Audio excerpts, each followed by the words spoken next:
is felt by many people in South Shore, so I urge you to support the South Shore CBA ordinance. Thank you. Thank you very much for your comments. Our next speaker is Michael Young Bay.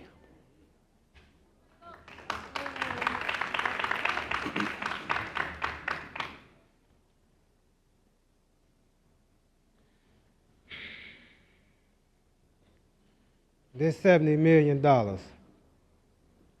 $70 million. And not counting the past millions of dollars that this city done approved of, or this state and the county, etc. $70 million. Y'all won't even put $1 million in one neighborhood. $1 million in one neighborhood. Brandon Mayor Johnson, you say that you for the children, etc., you for the youth, you know, you want to have work programs for the youth, etc. Well, $1 million for these work programs, for these children. See, I'm not going to address nobody in the room no more. I'm going to just address you whenever this is city council. Because I gave you a hard drive of what me and my family has experienced as far as the discrimination against me and my child and my wife. You know, that comes from places like the Safer Foundation. That come from All Chicago. That come from Bring Chicago Home. You see, that come for these ministers that y'all have. You know, if you go look on Bring Chicago Home site, you see all them reverends and things like that. They got all these nice churches in these neighborhoods. Nice mega churches. And our people homes. And I don't even want to say our people home, because some people, we got to be honest, they do let their stuff go. They do live up in trash, etc.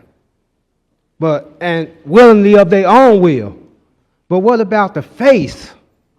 Like, what about 79th Street?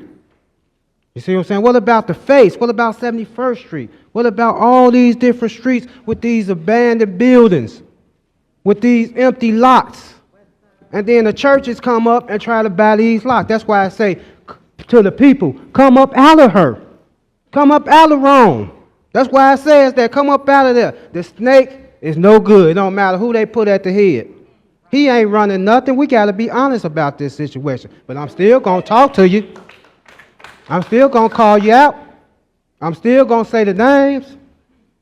And then I'm coming down here fighting about me and my family housing and being discriminated and retaliated against, and I get attacked by Greg Mitchell. Wow. But, you know, and I still been trying to come here, be humble and things like that, and give honors and respect and things like that, but y'all ain't trying to hear that. So now I'm going to go press these charges and I'm going to do this lawsuit. I'm not finna play with y'all. I told y'all. And I got proof. I got evidence. I got the video of me having the unit, hard drive, etc. You know what I'm saying? So I'm Michael Youngbay to the media. Thank you. Thank you very much for your comments. However, your time has expired. Our next speaker is Kirby Kalin.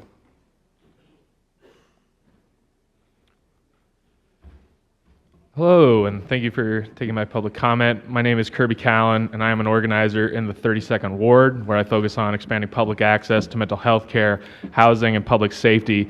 I'd like to start my comment by addressing the Godzilla in the room, and by that, I of course mean affordable housing.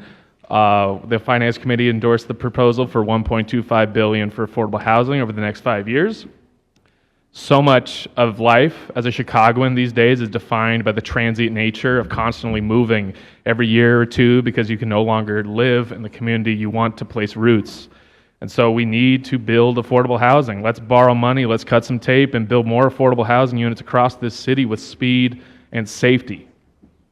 I also want to address the substitute order to change the future of ShotSpotter to a ward-by-ward basis.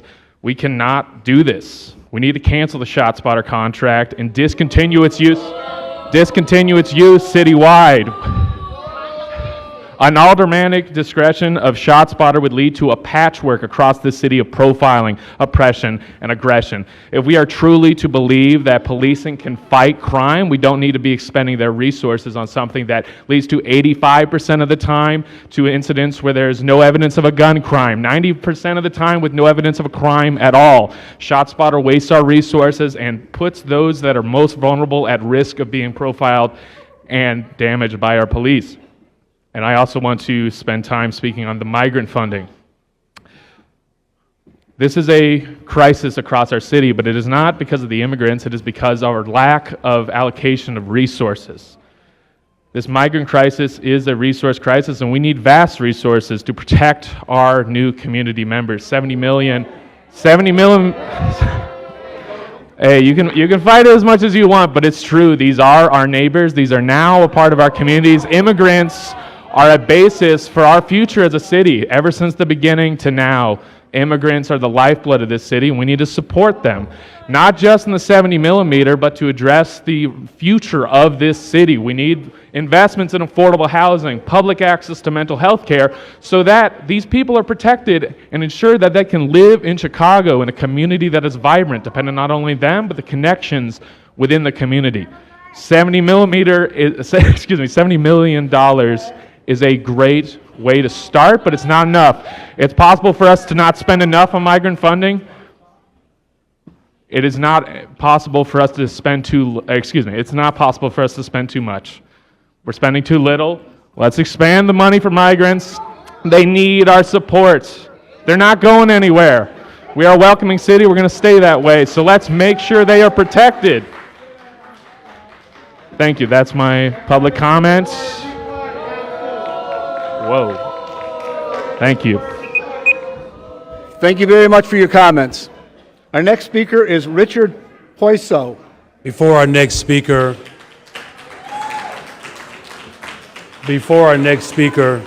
just a second, sir. Before our next speaker, I would respectfully ask yet again that those that are participating in democracy allow our speakers to finish their presentation. If you cannot adhere to that expectation, I'm going to ask that our Sergeant at Arms remove you. Give our speakers the respect that they deserve. They're 3 minutes. You may commence, sir. Good afternoon, Mayor. Good afternoon. Good afternoon, everybody here. My name is Richard. Last name is Paso. I'm a store manager at an automotive facility here in Chicago. I'm a native to Chicago. It's near and dear to my heart. The city doesn't feel the same anymore. There's a lot of stuff going on right now that's really hard to process. There's a lot of people here that have watched me on social media. I'm a social media influencer, and I've heard the word getting back to me. Some of the people that work for you have gotten stuff back to me. I'm going to say what I have to say regardless. You can come after me if you want. You can try to slander me if you want. Some of the aldermen can talk behind my back if you want. But there's 31 out of 50 aldermen, December 14th, that turned their back on the public, that said, I will not take their vote on this city continuing to be a sanctuary city. You turned it to yourself to speak for us. You turned it to yourself to speak for the public. We pay you, you work for us. We put you there. How can you stand there and say anything about, we don't want to take their vote? We're going to speak on their behalf, and this is how it's going to be. It shouldn't work that way. Any politician that feels like they deserve that type of control over people, they don't deserve to be politicians. They don't deserve to be in the spot that they're in. Second of all, I'm a veteran. I served 15 months in a war zone for this country where I got hurt. Yes, the VA does take care of me. But every year I'm hearing, let's take away, let's take away, let's take away, let's give back, let's take away, let's give back.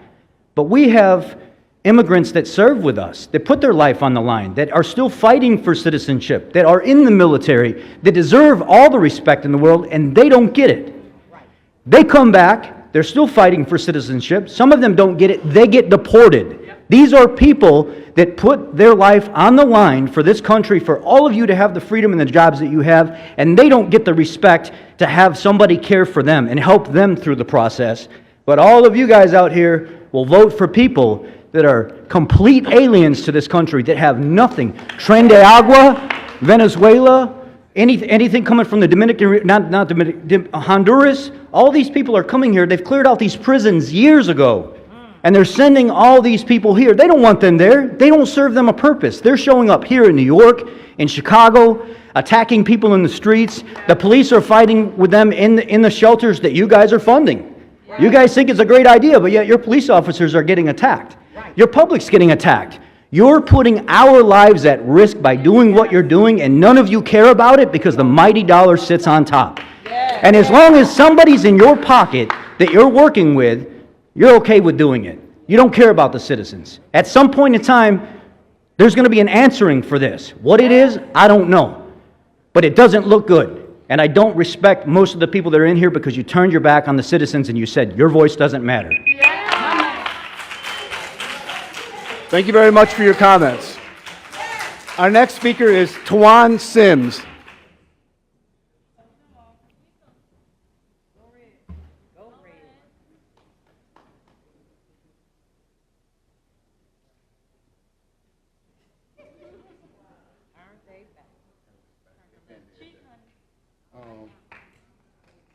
The homeless, the HMIS, the homeless management information systems.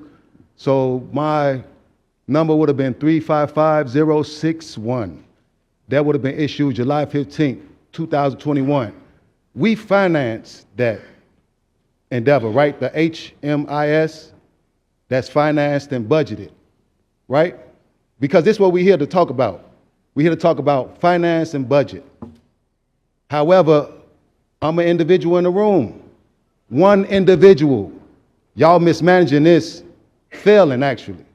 Because once again, July 15th, 2021, it's July, what is it now, what? Anybody, April 17th. I didn't sleep last night worrying about this. I didn't sleep last night imagining, how do you talk to these people to have them understand that, hey, this is difficult to deal with, especially when you're a 43-year-old resident of the city of Chicago versus being somebody who just got here, who being treated just like you should be treated, right? I'm just saying. So yesterday was my son's birthday. If I had housing, we could have spent it pleasantly. I didn't speak to him. His name, Ian Tuan Sims. I actually have an order of protection. His mom got it. My son is a star pupil and a star athlete in Evanston High School. However, his father support him to the utmost, and yet I'm attacked over this. I'm attacked maybe because of my views and the fact that, to point out that our government, our city government, now that I understand, has basically turned their back on black Chicagoans. Yeah. Y'all are implementing our demise here in the city through financing and budgeting. I sit in the room and actually get the understanding now. And it's disgusting. The hardship that I'm suffering and been suffering, it seems like it's not only unintentional, it seems like it's manufactured. Like I've been pursued for the last 4 years simply for my views or simply for pointing out the fact that I'm not getting nowhere. We talk about, let's repair it. But you're finna put 70 million into this mission. 600 million in Illinois alone. 275 million more. This year counted 150 million. My HMIS number is 355061. How did y'all drop the ball for so many years on one individual? Wow. But y'all coming to budget and finance, and y'all coming to budget and finance the demise of black Chicagoans here. That's what y'all budgeting and financing. Y'all whittling us out, and y'all doing it in such a gracious fashion. Y'all representing us as y'all do it. This what y'all doing. Thank you very much for your comments. Our next speaker is Pray Eastlay.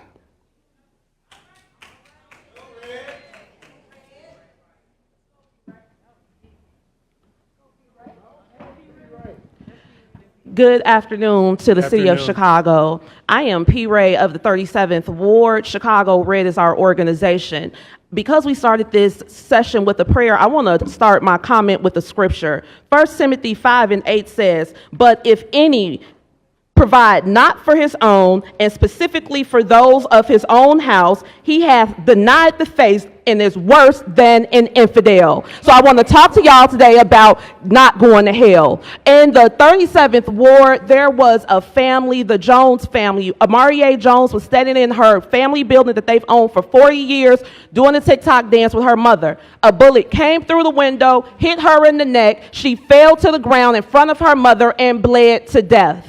A month ago, on the Chicago mugshot page, her mother was on that page. Her mother had on her daughter's Rest in Peace t-shirt. She washed it so many times that it was completely faded out. She was completely high, out of her mind, and the charge was possession. Now, the first $51 million that this council gave to the migrants came from the opioid settlement funds. I am here on behalf of the Jones family, on behalf of the 37th Ward, on behalf of Black Chicago, on behalf of the entire city, to ask you all to vote no and put that money back in the opioid settlement fund. We need that money in my neighborhood. We need that on my block. That woman should not be at Cook County Jail because she's grieving over a random act of violence that caused her to lose her child in front of her face, when the city of Chicago has millions upon millions upon millions of dollars to give to people who ain't paid a dime into the tax base.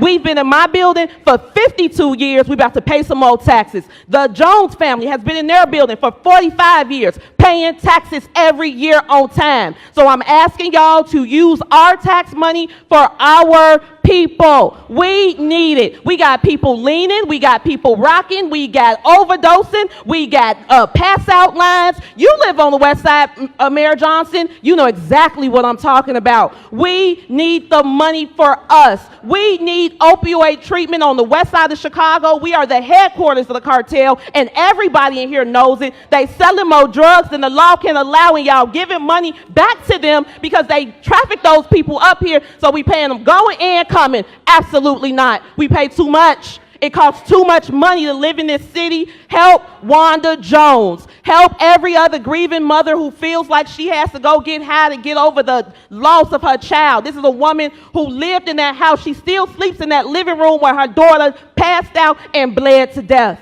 So I'm asking y'all to say no, put these people on the back burner, and put the money back in the opioid fund. We need that money. Thank y'all.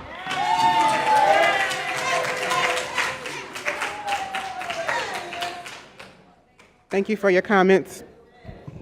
Thank you for your comments, Ms. Easley.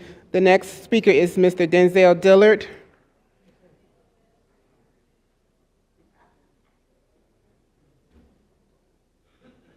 The next speaker is Mr. Denzel Dillard. Yes, how you doing there, Mayor? Good afternoon. I come here for a different perspective. I come here to give you praise. I hope to soften the blow here. I think I've been sent here, you know, after being evicted, after all the turmoil that I'm going through. I'm here to say thank you. I think you're doing a great job, you know, despite the disparities that's going on within our communities.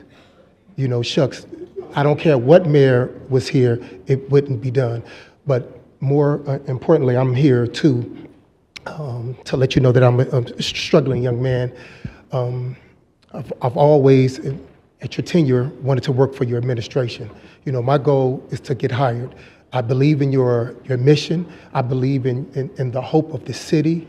And then I see where your administration is going. I want to be a part of the process. Even if I do not work for your administration or hope to be hired for some job for the city. And one of the reasons that I thank the Lord that I'm here, because a lot of people don't think that I'll be hired. They think that I won't be helped by you. They think that things can't happen, you know, to good people. I believe in you. I believe. And my goal is hopefully to work for your administration or for the city, and hopefully to even soften the blow. Because I see so much here. I almost want to pray for this environment, because I do not let anyone steer me wrong just like you do. You know, no matter with the bickering and the hollering, because I adore and I appreciate this whole administration, this whole body here, even the people, even that's behind me. Okay, kiss it. And just like this, I want to be an asset to the city and to your administration, or to some part working inside the administration. I just want to thank you, and I just want to say this very briefly. Lord, I want to thank you for this moment that you gave us. Lord, I want you to continue to bless our city. Lord, bless the people that surround us, Lord. Give them what they need, Lord. Calm their spirit, Lord. You've been ever so gracious, Lord. I want to thank you for what you're doing, for what you've done, and the thing that's going to be down and bestowed over our life, and this city will be greater with our help and assistance. I thank you in Jesus' name, amen. Love you, Mayor. Thank you for your comments, Mr. Dillard. The next speaker is Ms. Jessica Jackson.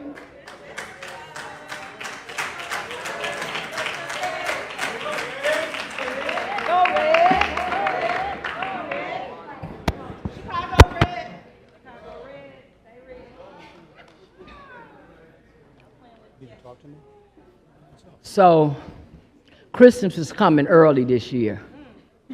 We're going to check that list when it go up on that wall for voting, and we're going to check it twice. And we're going to find out who's been naughty or nice based on how y'all vote. And we're going to start it off with Maria Haddon. Yeah. Chicago and some communities so angry?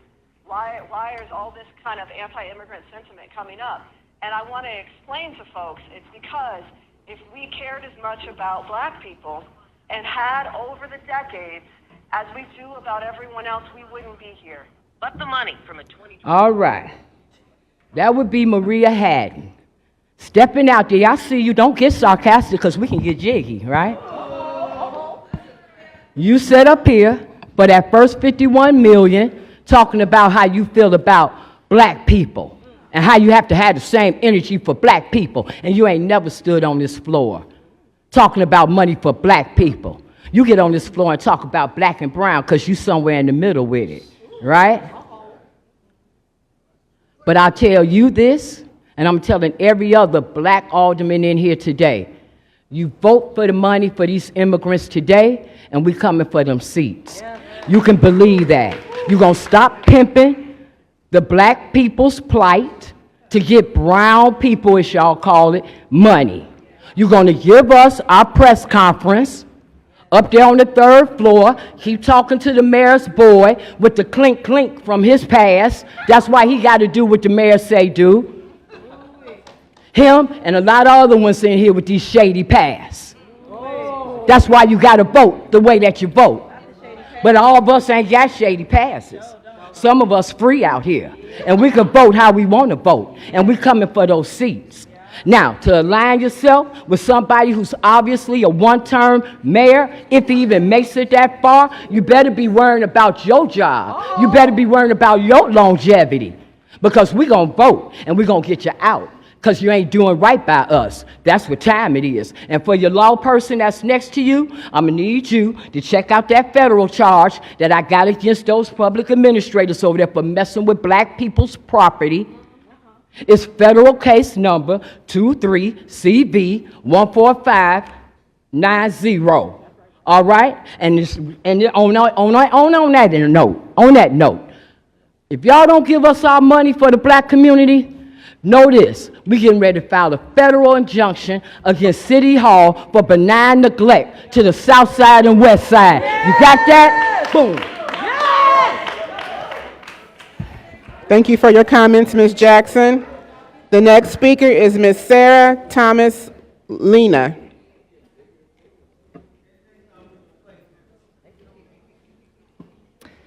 Hello, my name is Sarah Tomas Lemna, and I'm a community organizer with Asian Americans Advancing Justice Chicago, and I live in the 5th Ward. I'm calling on City Council to approve $70 million in funding to support new arrivals until the end of the year.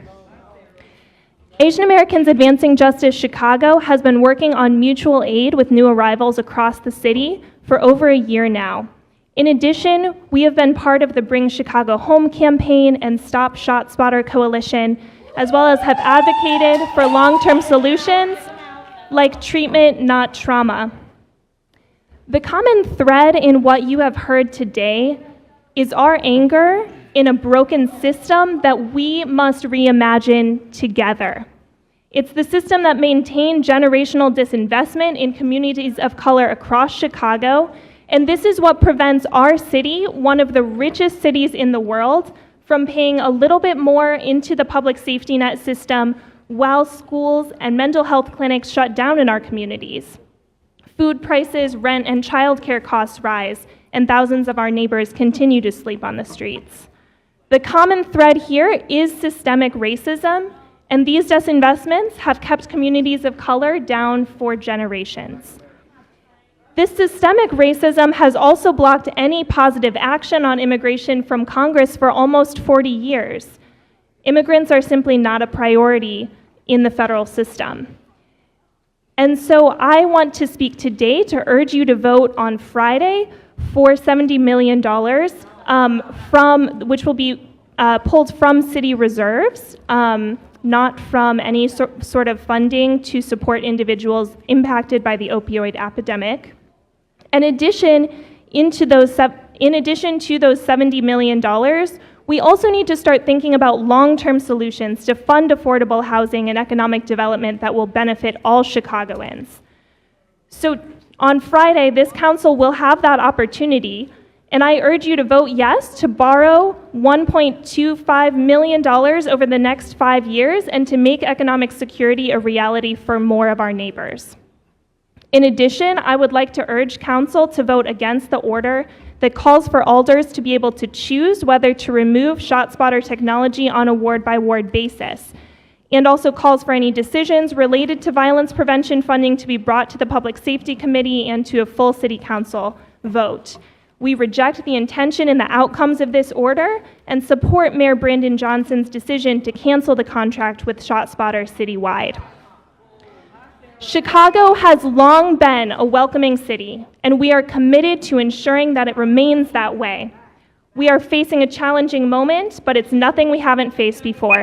Thank you.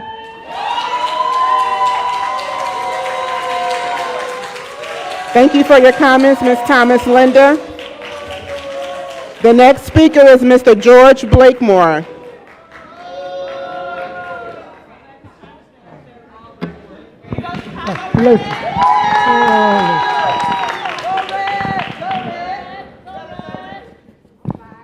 The problem is racism. I guess you can hear me. The problem is racism. This is worse than Communist China. All these people sitting here, they're a member of one party, the Democratic machine. These black ones do not have our interests. They work for the master. These big-headed white men run this system. Man, they run it. And I was looking around and said, well, how many white women do they have here? You know, during suffrage, the white woman didn't like that because she couldn't vote and she was like a subject to a big-headed white man. So looking here, I don't see many white women here. One or two. So the problem here in Chicago is racism, nepotism, corruption, a one-party system. These big-headed white men run this. This big-headed man doesn't run this. Okay. These black ones, they don't have no power. Who slates them? Corporate America. Who runs corporate America? These big-headed white men. Now, you can be in denial. Now, look at you over there passing right here. Look at that while I'm talking. Young lady, sit down. Sit down. Tell her to sit down. Tell her to sit down. So, wait a minute. You don't like this?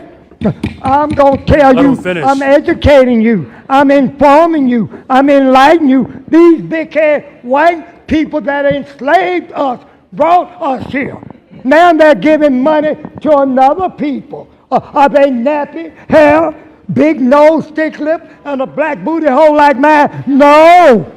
No, they're not. And they're giving millions and millions of dollars to them. Can't you see how arrogant she is? When I told her to be seated, she's going to stand up and go, you work for us.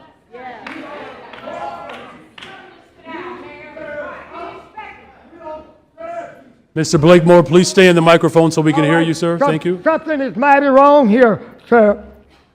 We are still on the white man's plantation, and I urge black people to be selfish. Are selfish people. Self-preservation is the first law of nature. Focus on you. They're giving millions. They're showing you better than they can tell you. They are showing you by giving, they're not giving no money to them, these big-headed white men. We're still on the plantation. Thank you for your comments, Mr. Blakemore. Your time has expired. Your Honor, there are no further speakers for public comments. Thank you. Thank you very much. Mr. Blakemore, thank you. I need you all to stop shouting. This is now your second warning. I'm doing my best to remain patient. We appreciate you participating in democracy, but I would ask that you also display some decorum. Thank you.